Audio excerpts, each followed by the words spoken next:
From Connecticut Public Radio in Hartford, this is Audacious. I'm Kyone Wolf, and I've been arrested twice. It happened a long time ago. There were minor infractions, but let me tell you, getting arrested is terrifying. The police say, put your hands behind your back. The handcuffs click. They're cold, piercing, final. Your breath becomes shallow, your vision tunnels, your stomach feels like a hot rock, and your mind starts to race. What's going to happen next? Do I need a lawyer? Do I know any lawyers? What's my family going to think about this? My friends, my job? Do I have to tell my job about this? What's going to happen to my job? And oh my God, is this going to be on the news? Are people going to be searching my name forever and this is what's going to come up? And that's just what it feels like to be arrested. Now, I've never been incarcerated, but I've always wondered, what is that like?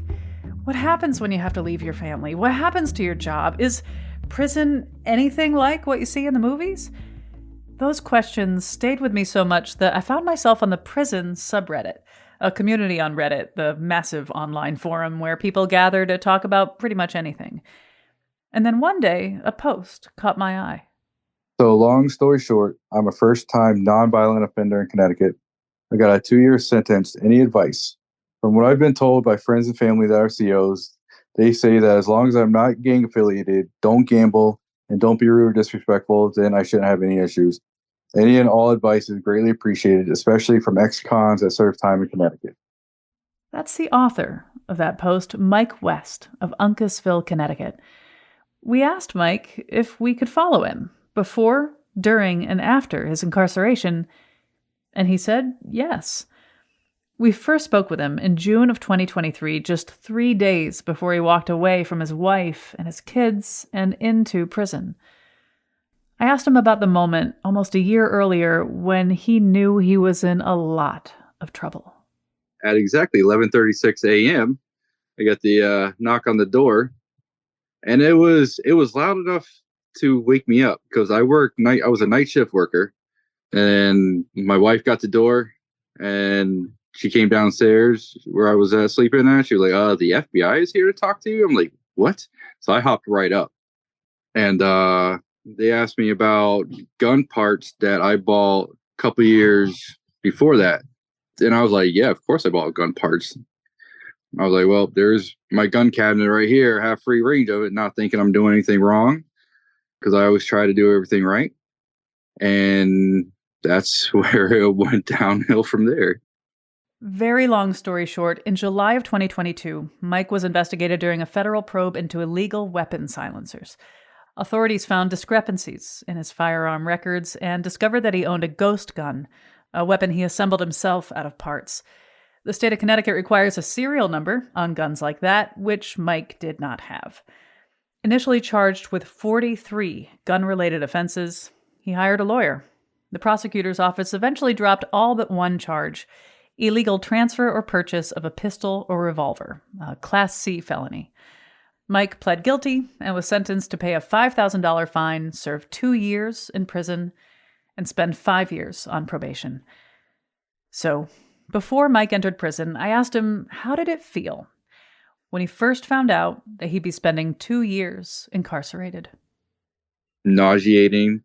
Like my stomach instantly started hurting. I wanted to throw up. I was just like shocked and dumbfounded. You've never been incarcerated? Never been arrested till that day. Tell me about your family, who they are and how they reacted. I do have an amazing support system behind me between my parents, like my wife, her family, brothers, friends, everyone thinks that it's a little crazy that I'm going to jail for this. You have a daughter who's 11, a son who's 1. You're helping raise your niece. Your wife, how did your wife react? Because this is going to put so much on her too, yeah. Oh, yeah. She's been really upset. I think she cries every day. It's a huge stress on her. Huge. Because she's not going to have me to help with the kids and the home and all this stuff. So it's definitely extremely hard for her as well. Like, I'm honestly more worried about my wife and kids more than I am for myself. We found you through Reddit, and I follow the prison subreddit. And so I see a lot of people who ask questions on the prison subreddit. And we found you through one of your posts asking for advice from people who've been to prison before. What have you learned so far from your Reddit friends? Don't gamble and stay away from the drama and mind my business. Don't be rude or disrespectful. It's pretty much been the general consensus all around. It is a somewhat fixed period of time where you will be in a completely different and very isolated environment. Is there any part of that? I wouldn't dare ask if it's appealing to you because I know it's not. But is there a feeling like I do want to make the best of it?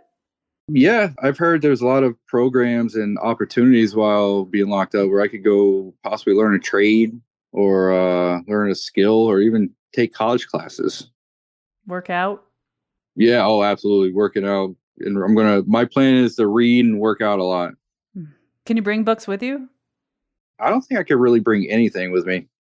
But from what I understand, I could get books sent to me, but only if they're from like Amazon or a bookstore. My wife just can't send me a book or something. So like apparently people have laced the pages with drugs and stuff. So I guess it has to come through one of them stores like that. Like I'm learning a lot of stuff where I never thought in a million years I would have to learn. And what about your family being in touch with you? What are the rules around that? So apparently we get a handful of free phone calls every day. And I guess inmates get tablets now. So that's cool. I have a feeling that I know the answer to this because when you talk about your family, I can feel warmth and a sense of support and like realness between you and them. But I also know that sometimes when people are incarcerated, even for short periods of time, that incarceration, however it feels unfair or like more than you bargained for or deserve, when people get out, sometimes the people they love aren't there for them the way they used to be or have changed in some way. And obviously there's no way to predict it. But when you think about, if you think about, will they still be there then when I get out the way they are for me now? What comes up in your head? I don't know. I never really thought about that. Sorry. No, don't be. That's a good question. I really wholeheartedly feel that I would have that continued support. Couldn't imagine them turning my back. I mean, if it was something for like a violent crime, like I robbed someone or I was selling drugs or hurt someone in some way, that would be different. But based on what the charges actually were and whatnot, and I'm not saying that I didn't do anything wrong because clearly I did, but it was, to me, it's minimal, and that's why I think I have a huge support system because it's nothing like violent or I hurt anyone or drug related. What do you think you'll miss the most? My kids, my wife, my family. That's why I think about that every single day. My daughter is 11 years old, and I think at a time where she needs her dad the most, I'm not going to be there for a couple of years. Hopefully it's less. Hopefully it's not a couple. Hopefully it's less than a year, but she'll still needs me. And then I have my 1-year-old. He gets so excited when he sees me. Like when I come home from work, he's like right at the window. And I hear him like, Dad, Dad, Dad, Dad, Dad, Dad. I don't want him to forget me. And that's what hurts the most, I think. And of course, my niece, like she's my baby. I treat her like my daughter. How old is she? She's 6, but we've had her since she was 5 months old. She said, like, you're my best daddy. I was like, I'm not your daddy, baby, but I'll always treat you I'll always be there like I'm your daddy. I wonder how much you think about how this story of your incarceration, however brief or long, will manifest in the minds of your children. Like now your kids have a story about how their daddy went away. Well, my niece, we didn't tell her I'm going away to prison. We tell her I'm going away for work. And my son, he's 1. He's not, in the grand scheme of things, he's not going to even remember that I'm gone when he's older. And my daughter, it'll affect her the most. I think if there is a silver lining here, it's the fact that I'm going away right as school is ending, so she doesn't have to a good chunk where she doesn't have to deal with me being gone while she's in school, because that's tough with kids and other kids and peer pressure or whatnot, and middle school drama. Having to deal with that on top of having her dad not home. I mean, she's gonna have to deal with it when she goes back to school, but as of now, like when it's fresh, she won't have to deal with it. We are talking just 3 days before you become incarcerated for the first time. Tell me more about how you want to spend these next 3 days. Well, I'm trying to do as much around the house, like mowing the lawn and all that, so the wife doesn't have to really worry about that right now. And other than that, I've been spending as much time as I can with friends and family, and like a bunch of my old coworkers and all. We all met for breakfast this morning. I have my kids, so I'll cook them dinner and stuff like that, and put them to bed. And then tomorrow, me and my wife are taking my daughter to Devil's Hop Yard, it's a place to go hiking, so to see the waterfalls and stuff like that. And then Wednesday night, my mom's planning a family meal together. And what about that final morning? The court date is at 10 a.m. on Thursday. What about that morning? How do you picture that morning going? I think we're gonna drop the kids off to the wife's parents' house, and then she already told me she's gonna want me to try to eat something. I was like, "There's no way I'm gonna be able to eat that day." She was like, "Well, you're gonna need to, but you don't know how long it's gonna be before you eat something."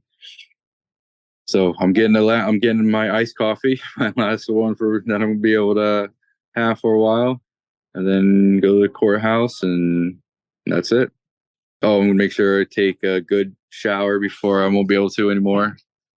Try to enjoy all these little luxuries that I can now before I won't be able to for a while.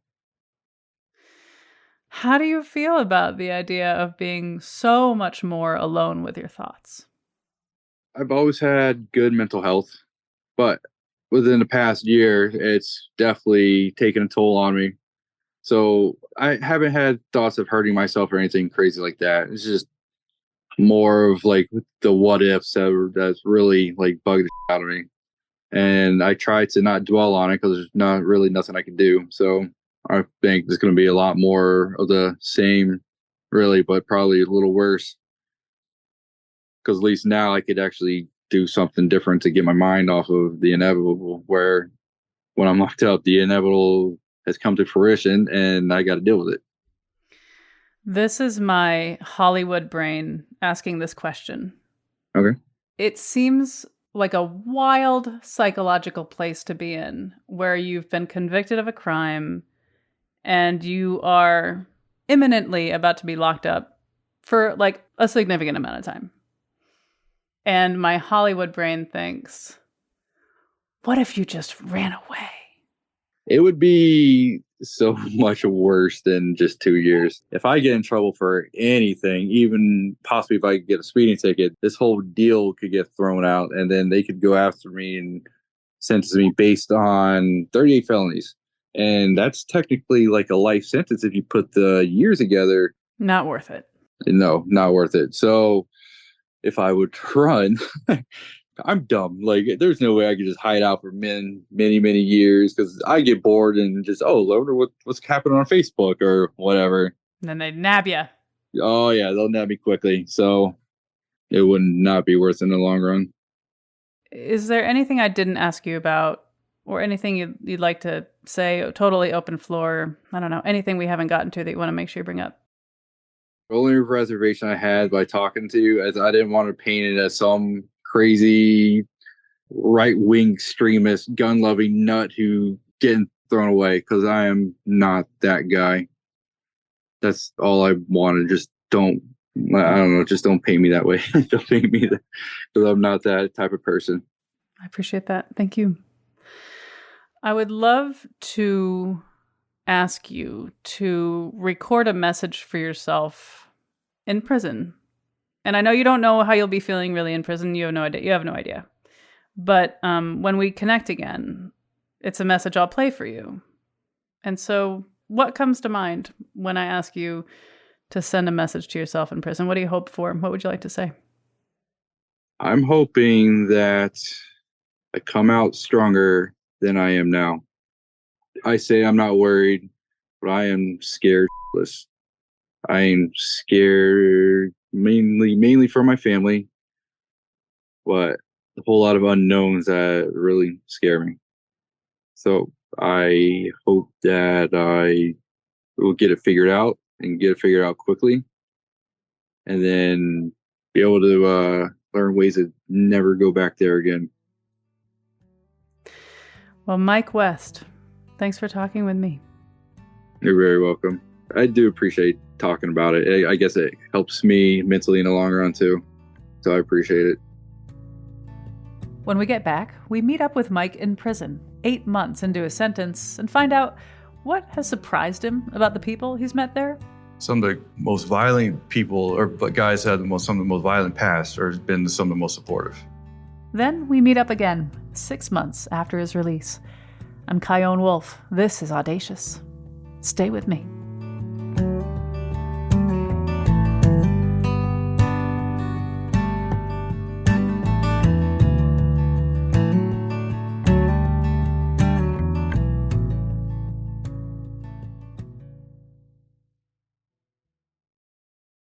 This is Audacious. I'm Kyone Wolf.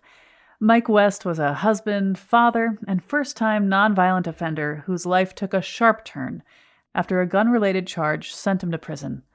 Before starting his sentence, Mike turned to Reddit, asking for advice on what to expect behind bars. That's how we first found him. We originally spoke just days before what was a 2-year sentence, which was later reduced to 1. And at 8 months in, he'd had time to test that Reddit advice and discover some lessons of his own. We met with him at Cebulski Community Reintegration Center, a men's prison in Somers, Connecticut, on February 22nd, 2024. So, how are you today? All things considered, I'm pretty good. Prison sucks, but it's being here, it could be way worse. Will you bring me back to your final moments with your family before stepping in here? What was that like? Well, crazy enough, I slept pretty good the night before. We got up normal time, got the kids ready for school, and then did a drop-off. So we dropped our niece off, and my daughter gave them the biggest hugs ever. And then my daughter cried. My niece thought I was leaving for going away for work for a while because she's only 7. And then we went to my in-laws' house and stayed there until I had to go to court. My mother-in-law started crying, gave me the biggest hug, and then my father-in-law, he went with us, me and my wife, to court. And then my mom met us there. My mom gave me the best hug ever, but she couldn't. She said, I can't just go in there and she's like, I can't see my baby getting taken away in handcuffs. So she didn't go inside, but my dad went. And then before I was the first case called, and before I walked up to the front, gave everyone a hug, and that was it. What was it like saying goodbye to your wife? It sucked. It was not a good feeling at all. What was your first day like? Oh, that was the worst. So after getting took into the cell back in court, was in ankle shackles. Then you put in the van. So we took into Corrigan. And then do the most humiliating thing, completely strip search. Got to squat and cough and all that stuff. And then told to take a shower. Given these tan uniforms, boxers, socks, T-shirts. And then just like a little bag of like little toiletries and sheets and blankets. And then you're sitting in a bullpen like all day until about 9:30, 10 o'clock at night. And then you're taken to your first cell. And it was on the orientation block. So you have literally nothing. Absolutely nothing. And you're locked in for a good 22 hours a day for the first couple of days. And you're lucky if you can get a book to read. If not, you're just you and your thoughts. How did that go? Yeah, it was pretty tough. The first time I was really away for my family, knowing that I'm away for a year. Couldn't do nothing. I didn't cry. I was there for a while, like a couple of days. So like first time, like after I got my phone number or my phone pin and everything, I was able to call my wife, talk to my daughter. First time I really was upset. But the first couple of days I didn't really think too much about that until I like heard my wife and kids' voice for that first time. How did you balance out your thoughts that you were living with and the probably thousands of feelings that you were having? I mean, what could you do, right? But Yeah. I don't know. How did you cope? Someone gave me a book to read, so I got it. I went in on a Friday, and Saturday someone gave me a book. I was like, all right, this should last me till at least Monday. Read slow. I did not read slow. I think I read like it was like thick John Grisham book, like 500-600 pages. Read it like a day and a half. I was like, well, it's back to the beginning. So what's your living situation like now? I'm in a dorm setting. Like I'm in a cube with about it was like me and 7 other guys. Okay, I have questions about this. Okay. I imagine that living with 6 or 7 guys, there's 6 or 7 personalities, Mm-hmm. bodily needs and sounds, attitudes. For most part, like my cube, we all get along pretty good. And there are prison rules when it comes to bodily sounds. What are those rules? Don't unless you go to the bathroom. So these are rules that you have sort of collectively come up with in the room, or For the most part, there's prison etiquette, and it's I had to learn pretty quick. so you're with a bunch of other guys. Will you talk about privacy, what you have of privacy and what you don't? Well, there's honestly not a lot of privacy here. Showers here, you actually have like almost a full shower curtain. You're not like exposed to the elements. And for bathrooms, depending on what you got to do, you have like a half stall, which that kind of took a little bit to get used to. When someone could walk by, you can make eye contact when you're trying to use the bathroom. That got kind of weird. You do have some privacy, but not a whole hell of a lot by any means. What is a normal day like for you here? I'm in what they call the Second Chance Reintegration Program or dorm. So there's a lot of group and program based, like a lot of inmate ran. So I do a handful of groups during the day. And then at night, there's not a lot of going on. Watch TV, play cards, hang out. And there are some programs, like I do a program Monday night called Judy Darwin. It's like a fatherhood program. And it's like art and dance. It definitely takes you out of comfort zone, doing a lot of weird stuff that I've never done before, but it's not bad. It's fun. What about this experience 8 months in has really surprised you? It hasn't been anything like you thought it would be. Going in, if you watch TV and movies, you think everyone hates you. Everyone's trying to fight you. Everything's like segregated by race and whatnot, and it's hasn't been that whatsoever. Like I haven't had a single issue with anyone, and everyone just mingles together.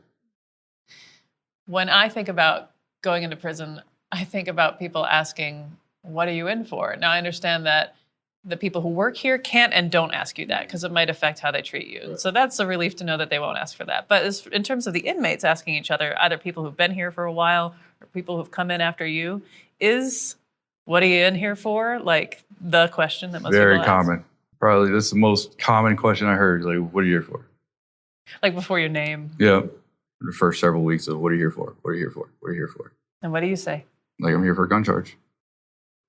The last time we talked, it felt like it was a gun charge that you understood what you did to screw up, but it also felt like this is a little much. I still kind of feel that way, but it is what it is. Like, we're in Connecticut, like, as a gun enthusiast as I was, I should have known better, but I messed up and I got here for it. I mean, I honestly don't think I probably should have got a prison sentence for it, like probation, fine, yeah, but at this point, I'm almost out, and 8 months in, could have been worse. So, have there been any unexpected acts of kindness? There was a couple times where I must have had a look to me or look like I was feeling down, and a lot of people were like, "Hey, Wes, you all right? How you feeling today? You good? Like, you need to talk about anything?" And then there was a time, actually, for my birthday the other day. Happy birthday. No, thank you. So, like, one of the guys, he works outside. He came in that night. Like, I was watching TV. He got my attention. He's like, "Hey, happy birthday, Wes." I appreciate you, man. He gave me like a sack cake. Like, "Here's your birthday cake." A what? Like a snack cake from his commissary. Like, here's your birthday cake. I'm like, bro, that's awesome. Appreciate you. And then like the next day when we got our commissary, he gave me a bag of chips. Like, here is your birthday gift. Happy birthday. So yeah, very surprising. Like how like kind some people could be. And this guy, he was like a hardened criminal. So some of the most violent people or guys that had some of the most violent past or been some of the most supportive. What do you make of that? Surprising. It gave me a whole different mindset on people being in prison. Like I was one of them people who always saw like people in prison, they're the worst, they deserve it, this, that, and the other stuff. And my experience is like definitely changed my whole mindset. Very surprised on how I've been treated. Would you say that you've made friends? Yeah, I actually absolutely have. I learned a lot from these people and never thought about ever being a business owner. I learned how to start a business, write a business plan, how to get funding for a business from some of these guys here. I'd like to ask how it's been keeping in touch with your family. What are the rules around that? How often can you talk to them? I talk to them every day. Like we have tablets and we get 6 phone calls a day and they could pretty much send us as many messages as we want, but we're only allotted 10 a day. Not 10 to each person, but 10 total.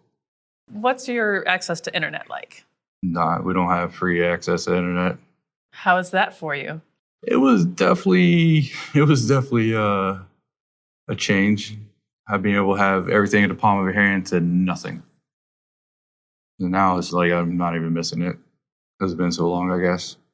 Do you have any access to news? Yeah, like there's a TV in the day room, and most of us have our own little TVs on our bunks. So, how do you feel about that? Because you're in a really special place and you're going through a really difficult time in your life. And when people watch the news, a lot of times it's really difficult as well. And so part of me thinks, man, I'm not even in prison and I don't like watching or listening to the news. So like, what's your relationship to the news? I, for the most part, generally try to avoid the news. It's so depressing.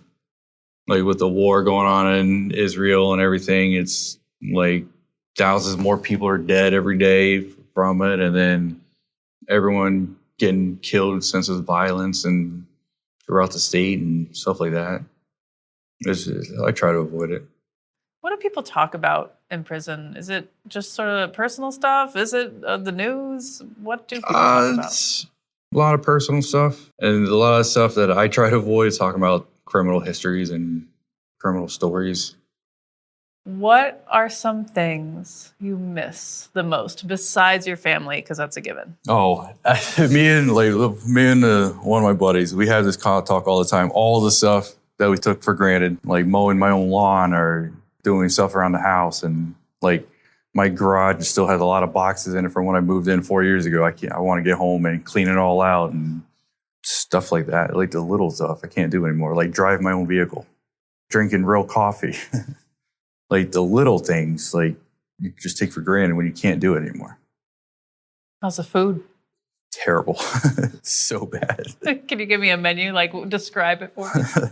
Like today for lunch, and then we had it's like maple chicken patty. It's not good, but baked potato and like the vegetables they serve is not terrible. But that maple chicken patty, as soon as I smelled it, I'm like, ugh. Is there anything good on the menu? I like the soup. And the pasta salad isn't too bad. But overall, prison food is not good. Even the food we could order in commissary, it's like, I'm sick of it. I'm so sick of it. I can't wait to get out and never eat ramen noodle ever again in my life. I'm so over everything. You make me think about how I eat really fast. Mm-hmm. I don't know, I have 3 big brothers, so I don't know if that has something to do with it. Like they might have stolen my food or something, but I eat really fast. And I've been trying to slow down because it's good for you and you can savor it, all that stuff. A lot of good reasons to slow down. Has there been any slowing down in you that you've felt good about? Whether you're eating your crappy food slower, probably not because you don't want to savor it, but has there been a certain sense of slowing down? Like your cousin was saying before you went in, like enjoy the time off. Mm-hmm. Is that how it feels ever? No. The best day here is still a day in prison. So I'd much rather have the worst day outside than having the best day inside here. I mean, slowing down, like the time seems to go by slow. I look back and I'm like, oh, this has been a long 8 months. When people visit you and then they leave, like when we leave, how does that feel? Oh, there's definitely a sadness. Like last night, my wife brought my son and daughter here, and leaving, like I heard my son yell, "Dada, Dada, Dada," and I was like, just broke my heart. Like I didn't want them to go, and it was like a quick hour, and it goes by quick. And then walking, like the dorm I'm in is like on the down on the further hallway, and you have the long walk just to think, like, oh, this sucks. Can't wait to not do this stuff no more. Are there ever moments where you, on some level, not ultimately, but on some level, feel like it's not even worth seeing them because it sucks so much when they leave? No, not even a little bit. Like I appreciate any and every time I get a visitor. Like never once thought that. You missed Thanksgiving, Mm-hmm. Christmas, Yep. if you celebrate, Yep. New Year's. Yep. How did you get through those days? They were tough, like especially Christmas. Like my son's birthday was on the 12th of this month. That was tough. But I called him, talked to my family. During Christmas when my family got together, I called and we just talked and mingled like I was there, but on a phone. There's no way you'll get out of this place unchanged. How do you fear this experience will change you? At first, I thought it would give me negative thoughts towards law enforcement and everything, and it hasn't. I don't really think that it'll change me in a negative way. It more opened my eyes to inmate population, and I've learned a lot from different inmates. I'm using it as the life experience, but it's not going to change me to where I became a criminal since being locked up or anything like that. How do you hope it'll change you? That now I could know that what prison is like, and then I could raise my son where daddy knows what prison is like. As crappy as this time was, is a positive life lesson. The last time we talked, I asked you to record a message for yourself in prison. Mm-hmm. You said, "I'm hoping that I come out stronger than I am now. In hindsight, I say I'm not worried, but I am scared shitless. I am scared mainly for my family, but there are a whole lot of unknowns that really scare me. So I hope that I will get it figured out and get it figured out quickly. And then I'll be able to learn ways to never go back there again." What are your reactions to that? A lot of those unknowns are now known. Like in my personal experience, could definitely been worse. But as worried as I was about my family, especially my wife and kids, it pretty much came to fruition. Not as bad as I thought. Like my wife's been stressed to hell, and that was my biggest regret. Not so much for myself, but just for my family. So now let's record another message to your future self, the one who is about to step out of prison. What would you like him to remember? That this was a hell of a life lesson, one that never needs to be lived again. And if you're going to do something, make sure you know for a fact that you're doing it absolutely right. Because prison food sucks. That was Mike West. He's a first-time offender convicted on a gun-related charge. After the break, when someone leaves prison, they often picture relief and celebration and maybe even a little bit of closure. But for Mike, he was confronted with something he didn't see coming. Thought I was coming out to a loving wife and family, and that's not what I came out to. I'm Kyone Wolf, here from Mike 6 months after his release. This is Audacious. Stay tuned.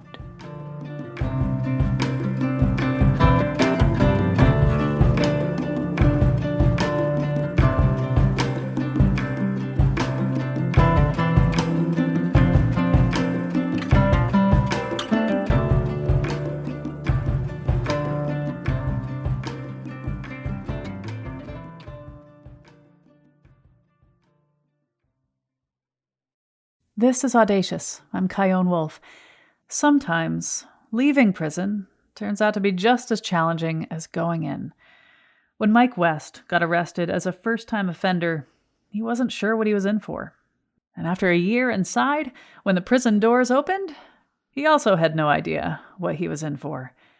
We reconnected in December 2024, 6 months after his release, and I wanted to know about his final night incarcerated. Yeah, I gave anything and everything I had away. Like what? Pair of sneakers that someone gave me before he got out. He gave me, and they were like pretty much a brand new pair of Reeboks. So I gave those away. I gave combs or like unused toothpaste or toothbrushes, soaps, towels. Some guys wanted my extra t-shirts and socks, and well, I threw all my boxes away because no one's going to want those. The only thing I took with me were my letters, my pictures, and like I kept a little bit of a journal, and I kept some books.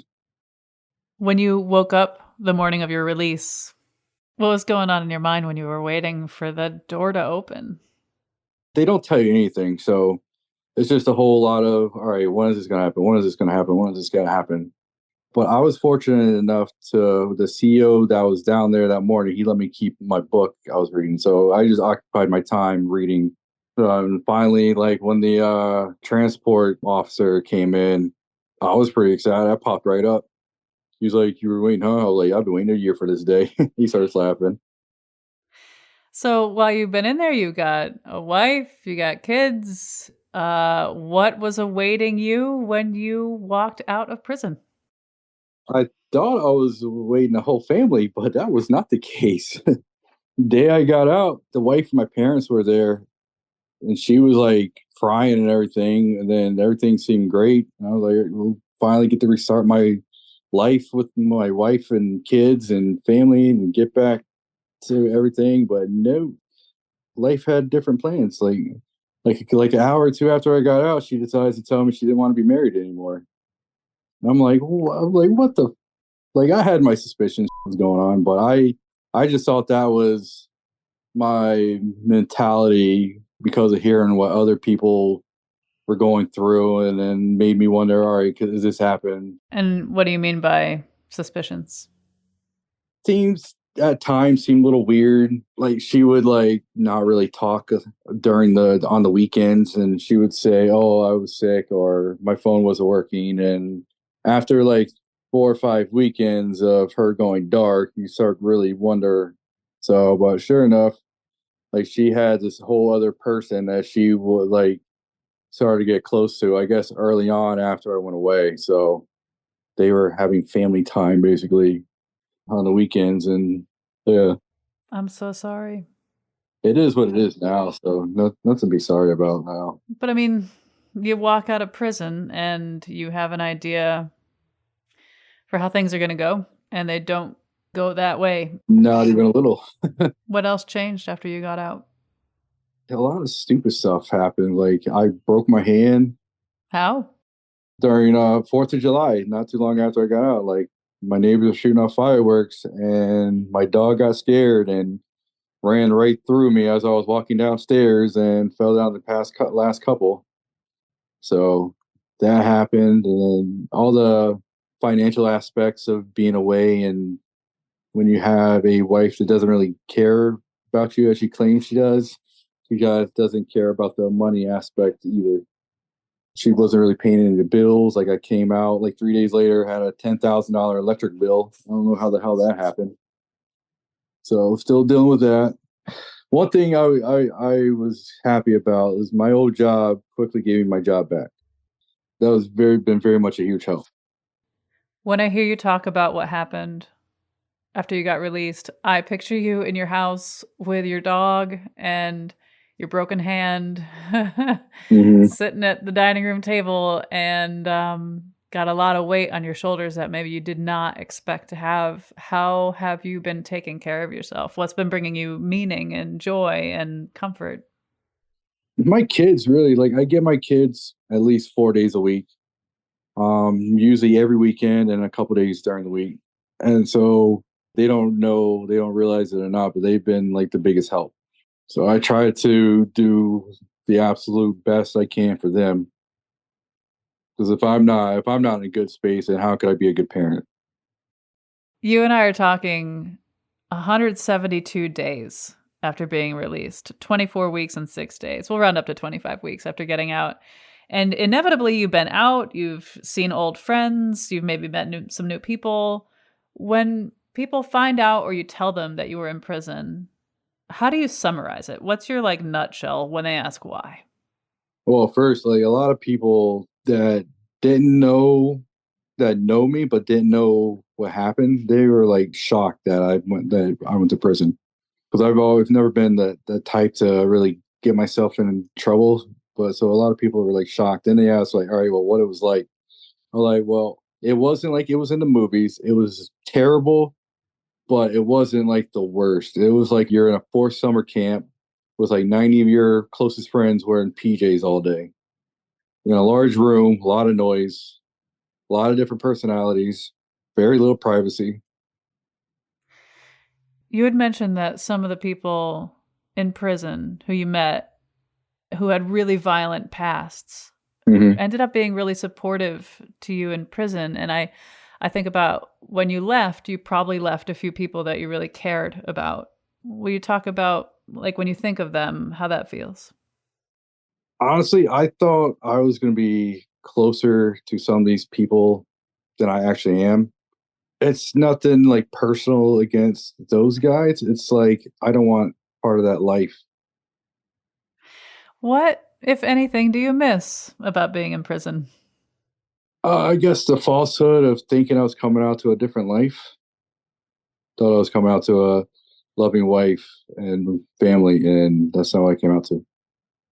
Is there any way in which this whole experience, from the cop showing up to your first day in prison to the day you walked out to everything that happened after, this whole thing, is there any part of it that you are grateful for?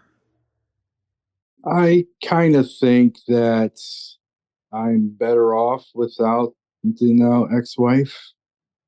I see now that things are, for the most part, better off. Like I'm getting a little bit of an eye opener on how things were, which I was blinded to. So I guess in that sense, I'm grateful for. But other than that, there's really nothing because this has been the worst experience of my life, going through everything. When I think about the challenges that I've had in my life that were shocking and I didn't know how I'd be able to handle them, I look back now and I think, holy cow, I can handle this stuff. I didn't know back then that I could handle it. Yeah. And I wonder, in that spirit, when you look at the you who went through all this, Hmm. how do you see him?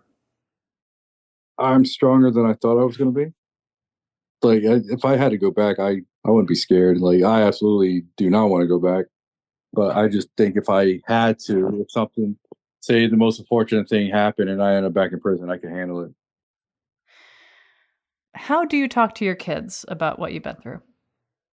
My daughter's the only one I could really have the conversation with. And then I've always been the one to make light of every hard situation. So I joke around about it a lot.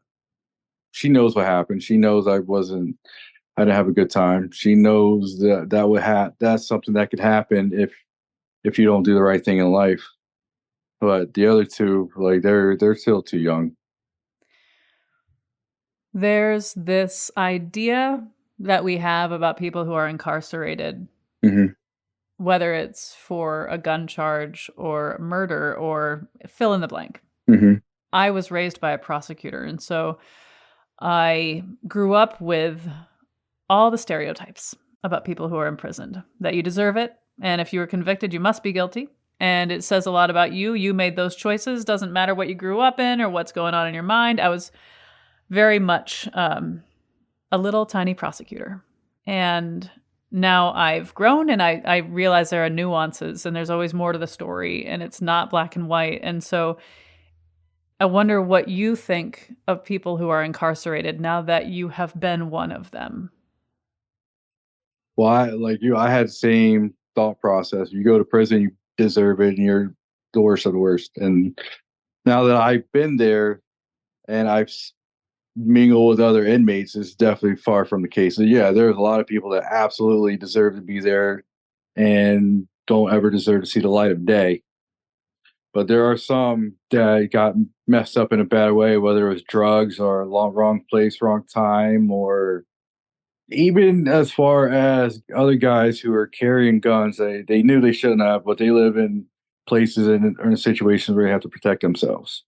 It brought me more understanding. Definitely changed my whole outlook on the prison system. That there are nuances Mm-hmm. and there is sometimes grace. Yep. Now that you are out of prison and you've had the experience, you speaking just as yourself through what you've been through, Yep. how do you wish prison was different? How would it have been more effective as a consequence for what you did and as a rehabilitation for what the rest of your life would be? DOC definitely needs help with more counselors. And like there seems like to be more services to people who have been locked up for a long period of time. Which I think people like who's only like a year or so, like me, they need help as well. Because I went from having like making great money to, all right, how the hell am I gonna buy food for my kids after getting out? And there just doesn't seem like there's a whole lot of help for people that are in my situation. I could be projecting, but I have a feeling you are really excited to just put this behind you. Yeah. And so for that, I say thank you for connecting with me to talk about this again. No, you're welcome. And like my thought is like this was a life lesson, and if I could help anyone with what I went through, then I am all for it. Like my nephew, he's 50, he just turned 15. Like my mom said, he's just like me. So if I could talk to him about it and help him, guide him, keep him out of trouble, then why not? Well, Mike West, thank you so much for talking with me. Whether this is the last time we ever speak or we speak again in the future, I just know that I appreciate everything. Now, audacious producer Jessica Severin DeMartinez always goes to great lengths to research and prepare interviews, but this is one show that she went above and way beyond on. Jessica, thank you for the care you took to make this episode happen. Special thanks to Jim Haddadine. He's the investigative editor for the Accountability Project here at Connecticut Public. He was a huge help gathering facts and background information on Mike West's arrest. And thanks to Andreas Banavicius. He's the Public Information Officer at the Connecticut State Department of Correction, and he helped arrange our visit with Mike in prison, and he took some pictures for us too. We also had production help from Meg Fitzgerald, Robin Doyon-Aitken, and Meg Dalton at Connecticut Public Radio in Hartford. If you like this episode, we'll have links to other ones that include prison time, including a conversation with a man about the surprising reason why he committed 9 armed robberies. And there was one about people who fall in love with folks in prison, including a conversation with a man who was on death row and his wife on the outside. We also had a conversation with author Toby Dorr on why she snuck her incarcerated love interest out of prison in a dog crate. We hear her story and her belief that you are not your worst mistake. You can find every extraordinary conversation at ctpublic.org/audacious or on your favorite podcast app. Stay in touch with me on the socials at Kyone Wolf, and you can always send an email to audacious@ctpublic.org. Thanks for listening.